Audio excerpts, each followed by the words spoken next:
नमस्कार दोस्तों, मैं संजय कुमार। इग्नू के पर्चे जो हैं बड़ा जल्दी जल्दी आ रहे हैं, तो थोड़ी सी प्लानिंग मैंने बदल दी है। अगर आप इग्नू का आर्ट एग्ज़ाम दे रहे हैं तो ज़रूर इस वीडियो को देखिए। Straight forward publishers private limited Delhi के सहयोग से स्ट्रेट फॉरवर्ड क्लासेस द्वारा ये सारी चीज़ें निःशुल्क दी जा रही है। और आप जाकर ऐप में, अगर डब्बे में मिलता है सब्जेक्ट तो ठीक है, अगर नहीं मिलता है तो असाइनमेंट वाले सेक्शन में जाके गेस इसका डाउनलोड कर लीजिए। ये सारी चीज़ें सुबह तक डाउनलोड रहेंगी, वहाँ रहेंगी।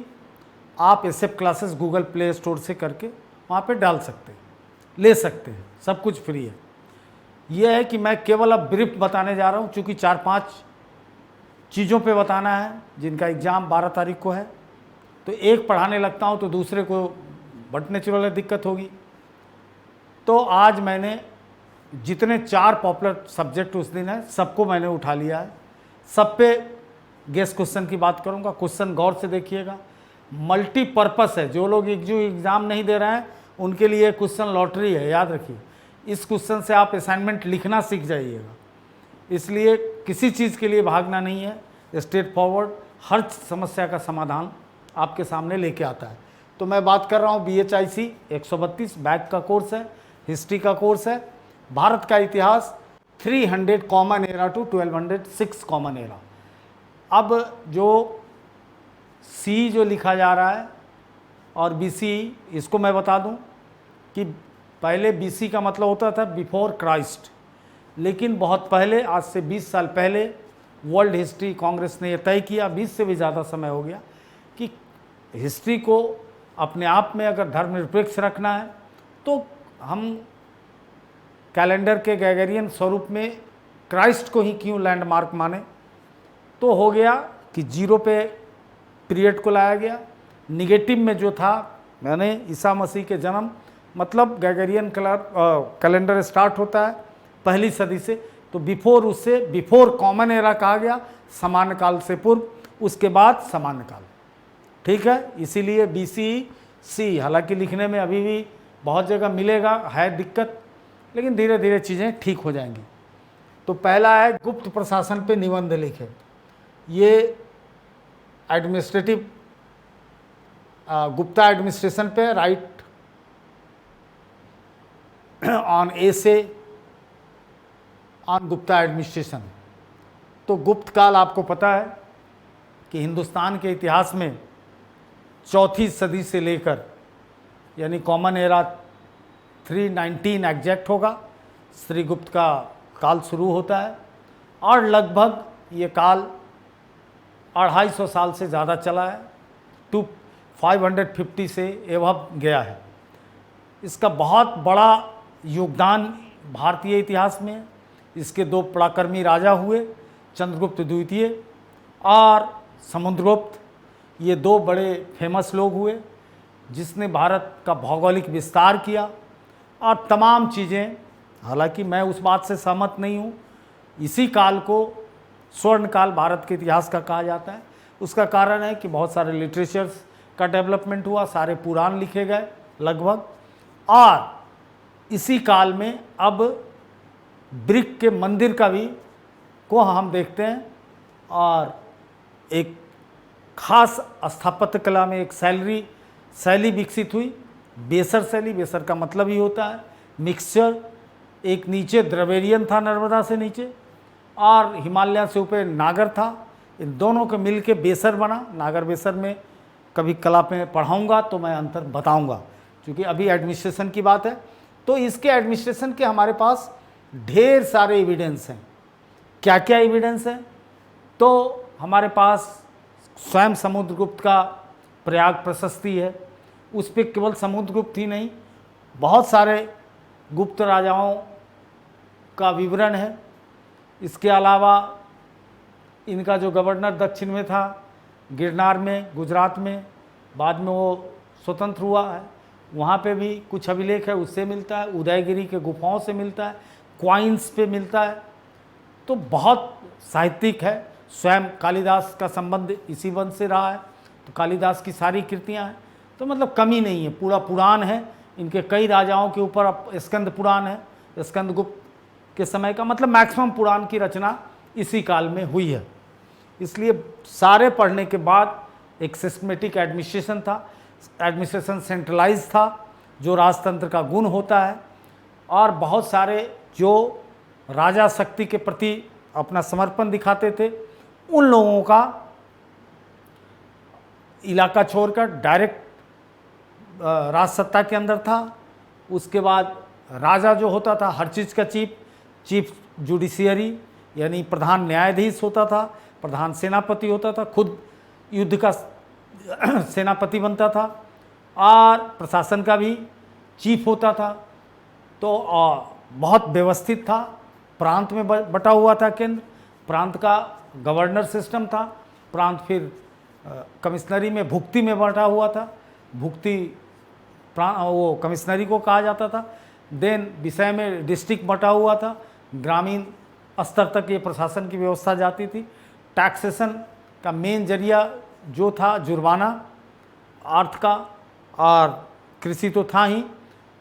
मतलब 20% उम्मीद है कि 20 से 18% टैक्स था एग्रीकल्चर के ऊपर जो मेन था, और ट्रेडिंग से भी आमदनी होती थी। तो अच्छी आमदनी थी गुप्तों की, इसलिए एडमिनिस्ट्रेशन बहुत चुस्त दुरुस्त था, लोग सुरक्षित थे क्योंकि व्यापार भी फ्लोरिश कर रहा था और विस्तार बहुत ज़्यादा हुआ था। चलिए इस पे मैं दे दिया, विस्तार से आप उसमें पढ़िए क्योंकि और भी चीज़ पढ़ाना है।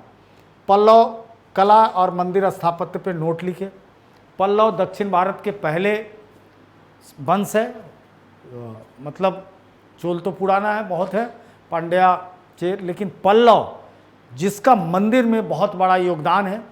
ऐसा माना जाता है कि हिंदुस्तान में गुफाओं को काट के मंदिर बनाने की शुरुआत इन्हीं लोगों ने की, और इनके वंश के नाम पे इन 4 शैली हुई, जो महेंद्र वर्मन शैली है, राजवर्मन शैली है, अपराजिता शैली है। 4 शैली के मंदिर हैं, और धीरे धीरे वही चीज़ है कि प्रोटो रूप से भव्यता की ओर चला गया हुआ है।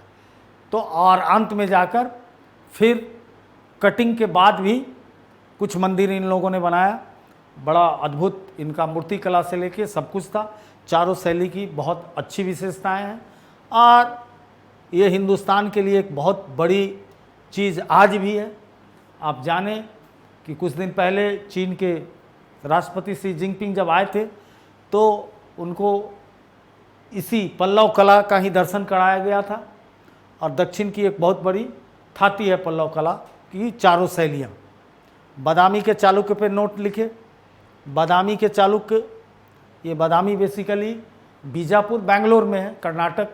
बादामी के चालुक्य बहुत धीरे धीरे बड़ा प्रतापी हुए, और इसमें जो सबसे प्रतापी व्यक्ति हुआ वो पुलकेशिन द्वितीय हुआ। उसने अपने हर्ष को हराया था नर्मदा के किनारे, और बहुत अपने साम्राज्य का विस्तार किया था।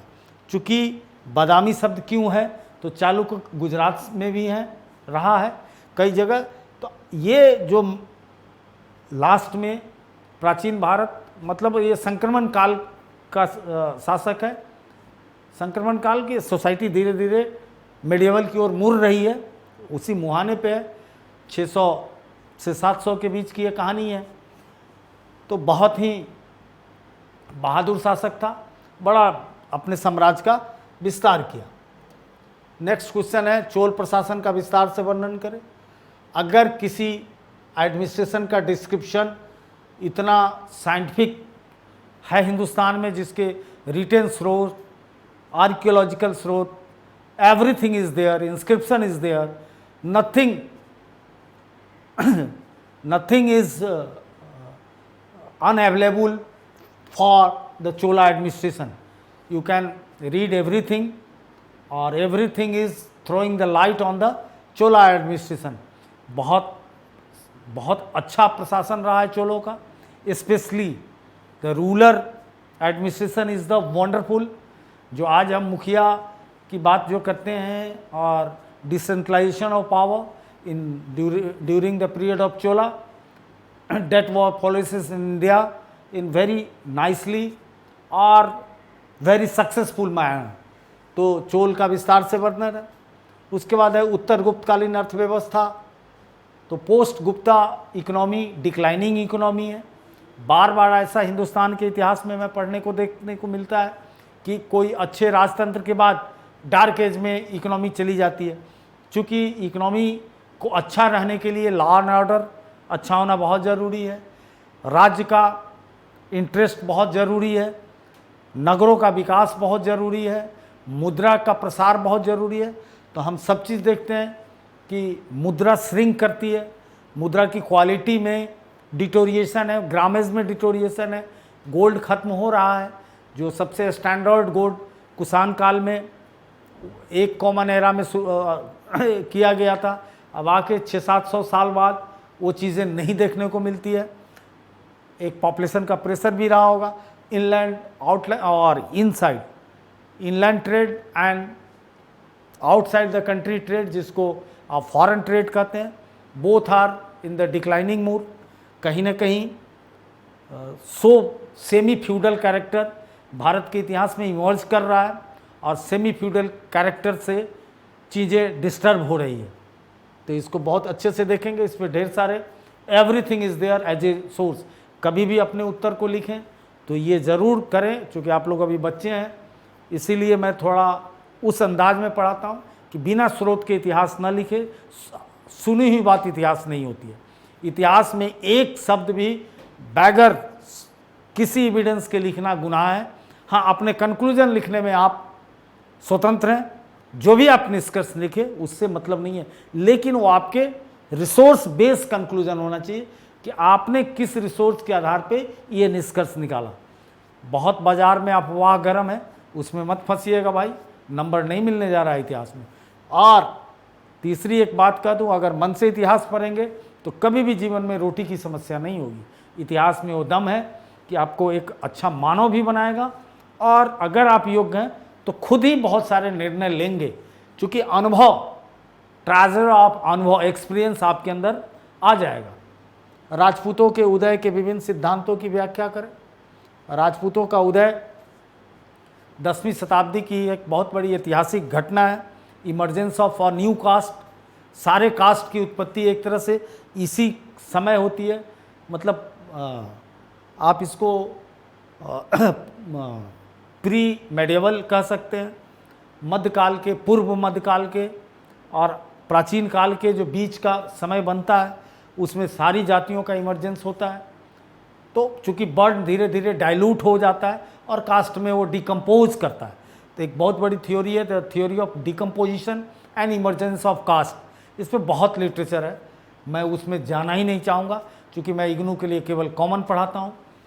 आप लोगों का भी रहता है कि सर इतना किताब बताइएगा तो दिक्कत होगी, इसलिए मैं बिल्कुल, तो कैसे ऑर्गेनिज्म डीऑर्गेनाइज्ड होता है, तो इसमें जो भी है, चूँकि ये इतिहास में सबसे बड़ी समस्या राजपूत के इतिहास में है कि भाट चारण इसको इतना ज़्यादा एग्जैरेट कर देता है, इतना एग्जरेशन है, इतनी अतिशयोक्ति है कि वो इतिहास मजाक बन जाता है। लेकिन हम विद्यार्थी इतिहास के हैं, इस पर बहुत अच्छा कर्नल टार्ट का काम है, वो उस काम को अप्रिशिएट दुनिया करती है।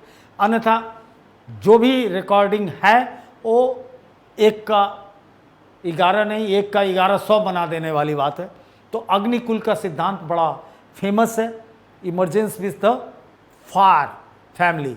अग्निकुल से पहले माना गया परमार निकला, उसके बाद हुआ नहीं, परमार नहीं, 4 निकले। 4 में परमार हैं, चौहान हैं, और उसके बाद गुर्जर प्रतिहार है गुजरात वाले, और ये कुल फिर धीरे धीरे इन्हीं से आगे का कुल निकला। अपने को सूर्यवंशी कहते हैं कुछ कुल मिला के 3 वंश परंपरा बनती है। और अग्निकुल के सिद्धांत से अग्निकुल वाले कहलाए, उसमें से कुछ ने अपने को सूर्यवंशी कहना शुरू कीजिए, कुछ सोमवंशी हैं। यानी कंक्लूड हम कहते हैं तो अग्निकुल अग्निवंशीय, सौरवंशीय सूर्यवंशीय, और चंद्रवंशीय सोमवंशीय जो कह लीजिए। और इस तरह से इसमें उपजाति बनती चली गई, और मेन जो ये गवर्न होने लगे गोत्र से। प्राचीन काल में भी देखते हैं कि गोत्र की आइडेंटिटी और सेंटिटी बहुत ज़्यादा है, और यहाँ भी गोत्राज गोत्राज से सब कास्ट जो राजपूत का बना, तो बेसिक क्या हो गया कि गोत्र मतलब संगोत्री विवाह राजपूतों में मना हो गया। और राजपूत का मैसिव पॉपुलेशन नॉर्थ इंडिया में है, साउथ इंडिया में राजपूत का पेनिट्रेशन नहीं है, और वहाँ का कास्ट स्ट्रटिफिकेशन ब्राह्मण और नन ब्राह्मण के अंदर है। अगर थोड़े बहुत राजपूत हैं भी तो ब्राह्मणिकल ऑर्डर के हैं। ये पूरे नॉर्थ की फेनोमेना है, गुजरात से लेकर बंगाल तक थे। बंगाल में बहुत कम है, उधर थोड़ा नॉर्थ ईस्ट में त्रिपुरा बर्मन फैमिली और उधर से माइग्रेट कर गए हैं ये लोग, अपने को इंडोनेशिया और तमाम जगह वो लोग चले गए। बर्मन लोग हैं, जो दो स्ट्राटिफिकेशन था, सरमन और बर्मन। ब्राह्मणिकल ऑर्डर में एक बहुत बड़ा टर्म यूज होता था, सरमन माने ब्राह्मणों को कहा गया, बर्मन राजपूत को कहा गया। बाद में वो बर्मन चंदेल वंश के प्रतीक बन गए। तो ये मोटा मोटी है। राष्ट्रकूट साम्राज्य के गठन विस्तार का मूल्यांकन करें, बहुत इम्पॉर्टेंट है राष्ट्रकूट, चूँकि इस पर भी अलग अलग दावे हैं। कुछ लोगों ने कहा ये राठौर थे, कुछ ने कहा कि नहीं। अंत में हुआ कि एक अशोक के अभिलेख से पता चलता है राष्ट्रकूट के बारे में। एक लगता है कि कुछ लोग दक्षिण में रहते थे और वही लोग राष्ट्रकूट जब समय आया तो उन्हीं का इमरजेंस राष्ट्रकूट वंश के रूप में हुआ। और इस वंश का बड़ा प्रतापी राजा दंतीदुर्ग द्वितीय था। इसका गठन साम्राज्य का इसने भी बहुत विस्तार किया। इसके समकालीन पांड्या थे, इसके समकालीन कलचुरी राजपूतों का साम्राज्य था, और आपस में इन लोगों के बीच बड़ा लंबा संघर्ष भी चला है। तो इस तरह से इनका विस्तार और वो हुआ, जिसको आप देखिए। उसके बाद नेक्स्ट मूर्तिकला पे टिप्पणी करें। मूर्तिकला भारत में माना ऐसा जाता है कि सबसे रोमिला थापर मानती हैं कि पहली मूर्ति बुद्ध की बनी और वो मथुरा शैली में बनी, और लोग मानते हैं कि गंधार शैली में बनी, बुद्ध की बनी तो किसकी, बुद्ध की बनी। उसके बाद मूर्ति कला में आंदोलन हम देखते हैं इस काल में आते आते। मृण मूर्तियाँ बनने लगी, मिट्टी की मूर्तियाँ बनने लगी, जिसकी चर्चा हड़प्पा काल में भी है। उसके बाद पत्थर की मूर्तियाँ तराशी जाने लगी। उसके बाद मेटल्स की मूर्तियाँ बनी, सोने की मूर्तियाँ बनी हैं, चांदी का बना, लोहे का और तांबे का, अष्टधातु का। तो मूर्ति कला में हमने बहुत विकास किया, लेकिन चीज़ें स्कूल दर स्कूल बदलती चली गई। एक और आपको अतिरिक्त सूचना दे दूं जिसका इससे मतलब नहीं है, कि आदिम समाज जहाँ भी था वो मूर्ति पूजक था। कई बार इतिहास में आप देखते हैं कि निकल जाता है, अरे अरब में बहुत मूर्ति मिला खड़ाई से, वो सब हिंदू थे। नेवर, ये सब चक्रों में ना पड़े। चूँकि आदिम समाज जहाँ भी था तो अपना ईश्वर का गठन वो करता था। धर्म उसके लिए इसलिए जरूरी था, या धर्म की इसलिए उत्पत्ति हुई, जब प्रकृति के रहस्य को वो नहीं समझ पाता है भावुक मनुष्य, शरीफ मनुष्य, तो एक शक्ति की कल्पना करता है जो बियॉन्ड उसके पावर है। बिल्कुल सही है, इसमें कोई दो मत नहीं, हर कोई करता है कि उससे बड़ी कोई शक्ति है, और उसी को अपने ढंग से एक्सप्रेस करने के लिए कला का माध्यम को यूज करता है। पेंटिंग में यूज कर देता है, मूर्ति में कर देता है, फिर मूर्ति को अच्छे जगह रखने के लिए मंदिर बना देता है। तो शुरू से मूर्ति मानव सभ्यता के इतिहास में रही है। बाद में एक ईश्वरवादियों के आने से मूर्ति पे एक तरह से पश्चिम की संस्कृति में इस्लाम और ईसाइयत और यहूदियों में मूर्ति खत्म हो गया। एक ईश्वरवाद का प्रभाव है। हिंदू में बहुत ज़्यादा मूर्तियों, चूँकि हम बहुदेववादी हैं, हमारे गांव के भी देवता हैं, हमारे घर के भी कुल देवता हैं, हमारे सामूहिक देवता भी हैं, और दुनिया भर के ईश्वर हर 100-200 साल में पीछे ईश्वर की उत्पत्ति होती थी। इधर बहुत दिनों से ईश्वर की उत्पत्ति नहीं हुई है। करीब 30-40 साल पहले लेटेस्ट हमको लगता है संतोषी माँ हैं। 70 की गरीबी के बाद, बांग्लादेश के युद्ध के बाद भारत में गरीबी आई थी, जिसके बाद इंदिरा गांधी सत्ता में लौटी थी, तो एक संतोषी माँ का इमरजेंस है।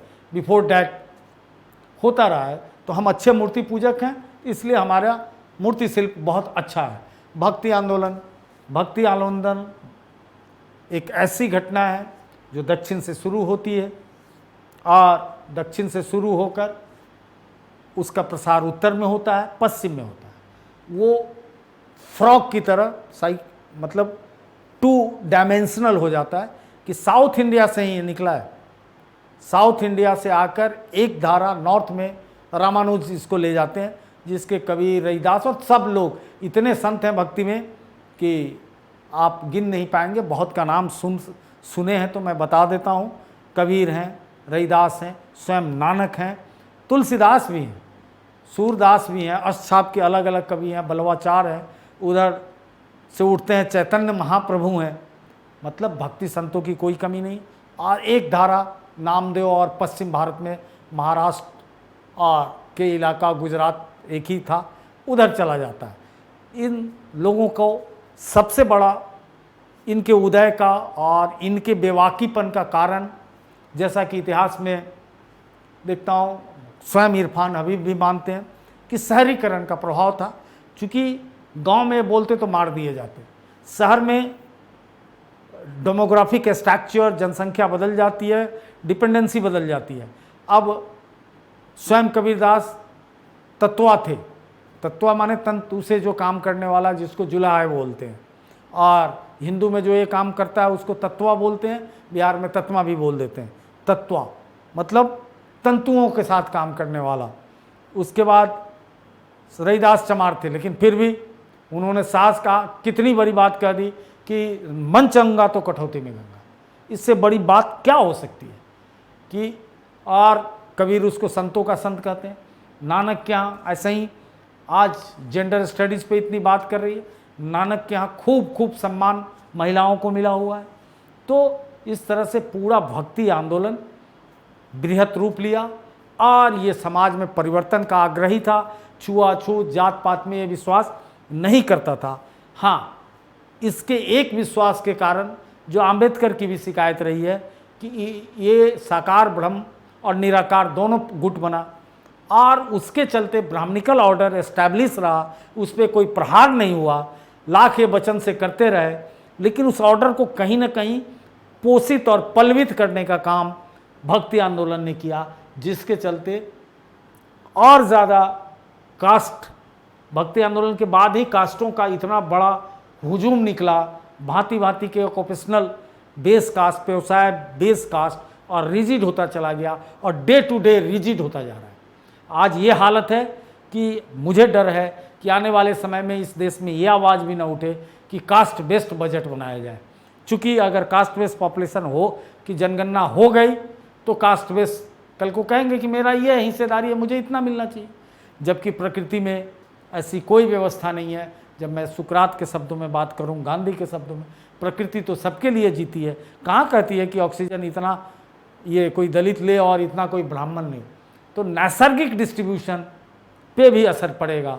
तो ये भक्ति आंदोलन है। नालंदा विश्वविद्यालय, विश्व की पहली विश्वविद्यालय, इसको पढ़ लीजिए। उत्तर गुप्तकाल में व्यापार, प्राचीन नगरों का पतन का मूल्यांकन करें, मोहम्मद गोरी के भारत में प्रारंभिक विजयों का विवरण दें, और प्रारंभिक मध्यकाल में कृषि क्षेत्र में तकनीकी सुधार। ये बहुत इंपॉर्टेंट क्वेश्चन है। तुर्कों के आने के बाद एग्रीकल्चर में बहुत बड़ा डेवलपमेंट। तो इस तरह से हमने इसको डिस्क्राइब कर दिया। इसको आप लोड कर दिया गया है, ऐप से ले लें। और उसके बाद भी अगर किसी को चाहिए, दिक्कत हो रही हो, तो हमारे ऑफिस से संपर्क करें। कुछ अल्टरनेट बना दूंगा, परीक्षा नज़दीक है। लेकिन इसको और लोग भी देखेंगे, असाइनमेंट वाले का भाग खुल जाएगा कि how to prepare assignment, how to write assignment. At least एक अच्छा नंबर आप असाइनमेंट में लेंगे, जो बाजार से इधर उधर कूड़ा कपारा दे के अपने ज़िंदगी को ही इग्नू वाले बर्बाद करते हैं। जय हिंद, जय भारत।